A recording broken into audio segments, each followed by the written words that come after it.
Hi, I'm Tricia, an organic gardener. I grow organically for a healthy and safe food supply, for a clean and sustainable environment, for an enjoyable and rewarding experience. Kombucha is a fermented sweet tea. This beverage has been enjoyed for centuries in China, Japan, and Russia. It's teeming with probiotics. We're going to whip up a batch today and I'll show you how to do it. We'll be using this kombucha kit, which contains everything you'll need to brew. It contains the SCOBY, the sugar, the tea, the food-grade glass jar, organic cotton cloth, rubber band, and temperature strip. It's very important to sterilize and clean everything that's going to come in contact with the kombucha. I'm using this Star San sanitizer. Like with any fermented product, it's critical for food safety to make sure that no alien bacteria contaminate your tea. Now we're going to boil 2 cups of water.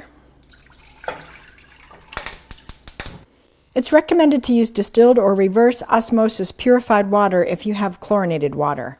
Allow the tea to steep 20 minutes. The most popular teas are green teas or black teas, but you can also use oolong teas, white teas, or yerba mate. Just avoid flavored teas or any herbal teas that contain oil.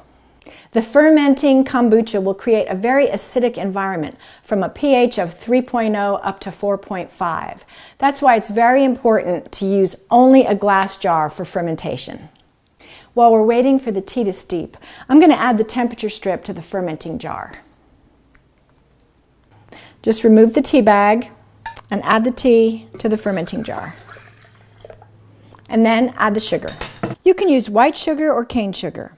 This is going to be food for the yeast to eat, and it's an important part of what makes your kombucha safe, so don't use less or make any substitutions.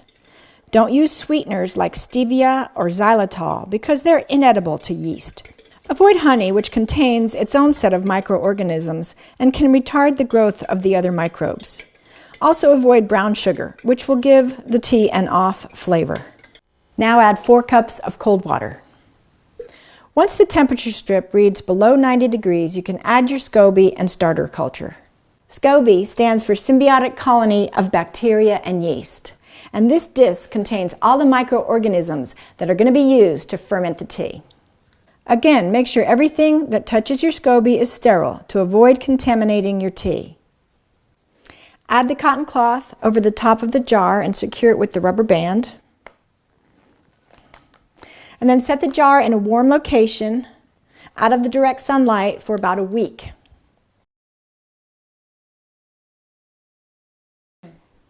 You'll see a new SCOBY form on the top of your jar. Be on the alert for mold growth on the SCOBY. If you do get mold, you should throw the tea out and try again with a new SCOBY.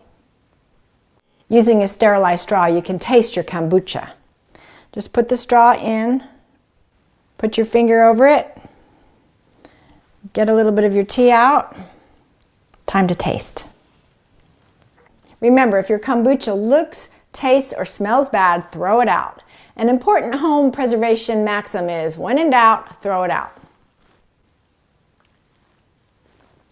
Younger kombucha is sweeter. Fermentation is generally 7 to 10 days, but you can go as long as 3 to 5 weeks. When the kombucha is to your liking, lift out your new SCOBY and place it in a sterilized, cleaned, sealed jar with 3/4 cup of kombucha, and it will be ready for your next brew. Remember, everything that touches your kombucha should be sterilized. Next, you can flavor up your kombucha or you can bottle it as is. Check out our blog for some flavoring ideas. Here are some kombucha guidelines.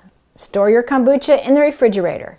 If you're not used to drinking kombucha, it's a good idea to acclimate yourself to it gradually.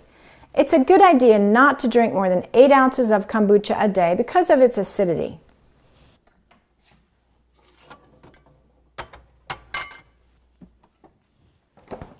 Brew some kombucha and grow organic for life.